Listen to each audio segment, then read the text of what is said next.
Good afternoon, everybody. This is Richie coming at you from the historic Blick Plantation, also known as Holly Grove. I wanted to show you something really cool that I just discovered. I'm standing at the front door, and my point is to do a video about this wall and the fact the front door it has these windows. This used to be one big room. This wall is original. We can tell it. You can tell it by the nails in the lathing. You can tell it by the lathing. You can tell it by the plaster, which does have extra coats on it, obviously. But these wall boards are all original. More than likely, the floor is original. The door jamb here is original. It's got the T-nails in it right here. But what I think is really cool, I just noticed this, is that it has this mortise and tenon joint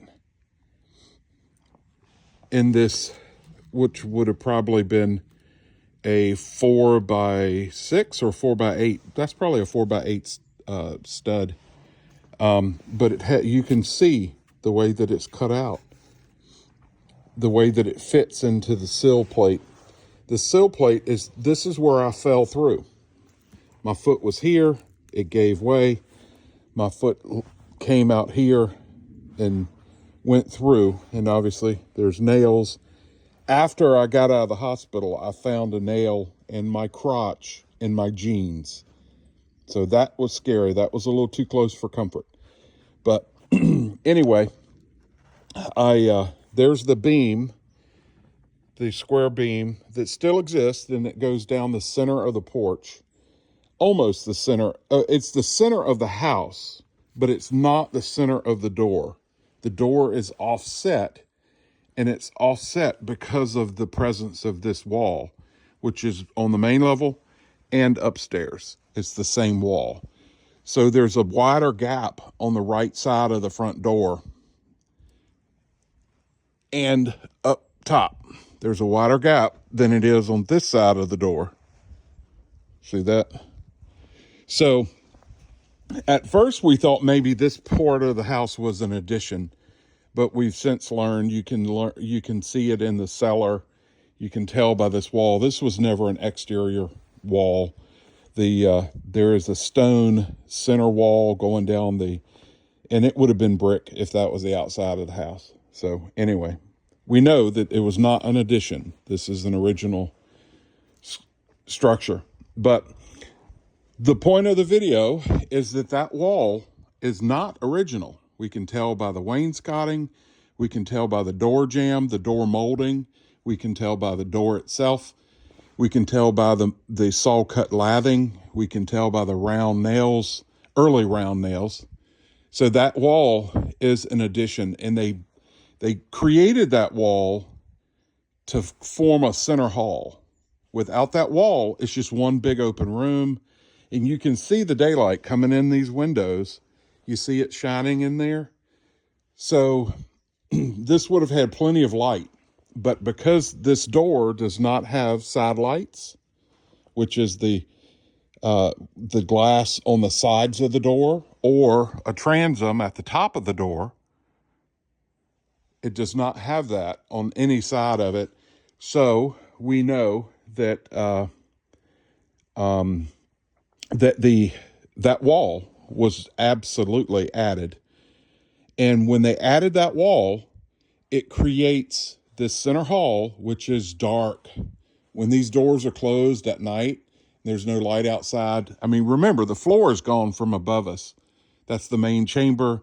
And the floor has been removed from 2/3 of the main chamber. Not by me, by a thief. But that was, if you could imagine floor being there, these doors being closed, it would be absolutely pitch black here. That's the back door in the back, which is boarded up. I did find the door for that, which is propped up against it. And one day we'll put that back on. But the back sill plate is rotted out as well, so there's no need doing that until I'm ready to tackle that back part of the house. But we do know that these doors are not original. You can tell by the hinges, like this side has a Victorian era hinge. This side has a more modern replacement hinge. It is still an old door, and I love, love, love the patina of it. We were talking about that yesterday. Look at that vibrant paint color. I guess it was two-tone. It must have had like a aqua blue, and then the panel was a kind of a white. But you can see the barn red, the original barn red. Absolutely beautiful, though. And no, I'm not repainting it that color. That's not original. That it's nowhere near original. I might paint it back the barn red. We'll see. But we're having that discussion in a different post. But anyway, out front out here. So this is where I cleared. I'm not sure if I've done a video out here, so I'm going to take advantage of it. We cleared this portion of the porch away. This was the main beam. Look at it, it's a tree. It's a tree trunk that was mounted up against the house, and it had a piece of wood sistered on the other side of it, and that was the main beam of the porch. On this side, it probably was a patch job. This side of the house has a square beam, and the center beam is a square beam, and it's pretty good size, and that one's heavy. We couldn't move it. We got to get some more wood off before we can do it. So that's the reason. You can see how far I pulled the porch roof back, and then we took the metal off because we did not want it. It was going straight down into these cellar vents. There's two. This one is just patched up with spare wood. The other one's a hole. It's nothing in it. And there was a piece of wood on that one, and I uncovered it because we need the ventilation down there to help dry it out. But anyway, that's the video for now on this front door and the wall, and talking about no satellites and the transom and daylight. So I do want to put this door here. I'll close it. This door here has a split board, and it's a very wide gap. I repaired it when I first, bought this house.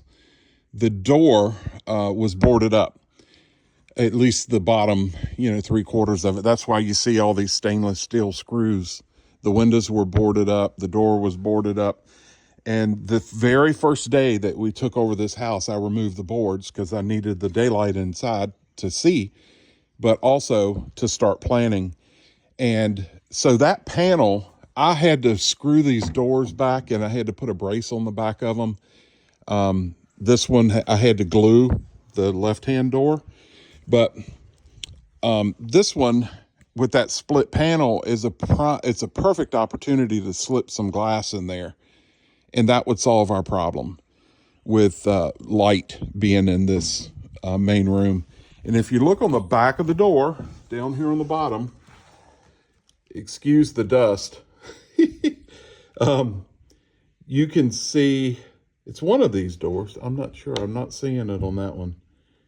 But you can see the old H&L hinge mark. Let me look at the other door.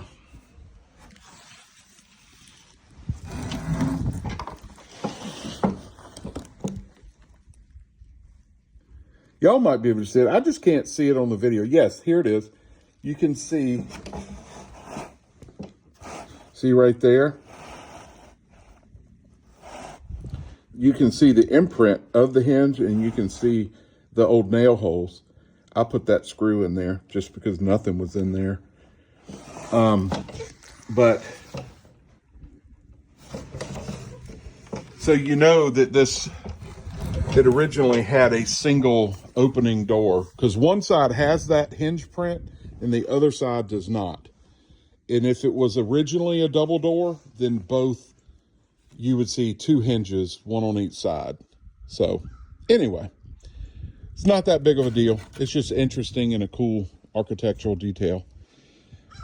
But this is Richie coming at you from exactly where I fell and caused all my grief and troubles the last year.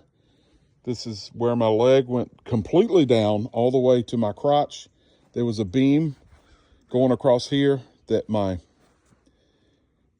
crotch went down to, so and my hand was still stuck up here on the side of the door frame. And so that was quite a big fall, and it dislocated and stretched my right arm, which is my dominant arm. So I've had to relearn some things and do without quite a bit. And this is the sill that gave way. You see that? See how rotted that is? It just completely gave way under my foot. And so I had the pleasure of grabbing that sill, 2 weeks ago now, and I just threw it up here on the porch and got rid of it. That was a good feeling, but I'm glad nobody else can make that mistake. But I certainly hope nobody opens his front door and just steps out, because they're going to hit the ground. Thanks everybody for tagging along. Y'all have a blessed Sunday.